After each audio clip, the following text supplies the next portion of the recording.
നിക്കാഹ് ചൊല്ലിക്കൊടുക്കുമ്പോ തന്നെ പറയുന്നെന്താ?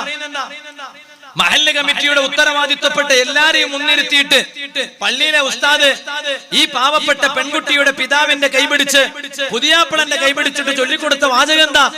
ഇംസാകും ബിമഅറൂഫിൻ ഔ തസ്രീഹും ബിഇഹ്സാൻ. എന്താ അതിന്റെ അർത്ഥം? മോനെ, പുതിയാപ്പിളനോട് പറയാ, പള്ളിയിലെ ഉസ്താദ് പെണ്ണിന്റെ ഉപ്പാനെ കൊണ്ട് പറയിപ്പിക്കുക, മോനെ ഇതാ എന്റെ മോളെ ഞാൻ നിനക്ക് കെട്ടിച്ചയക്കാൻ തരാം, മര്യാദക്ക് നിന്റെ കൂടെ നിർത്തുന്നുണ്ടെങ്കിൽ നിർത്തിക്കോ. താക്കീതാണത്, വാർണിംഗ്.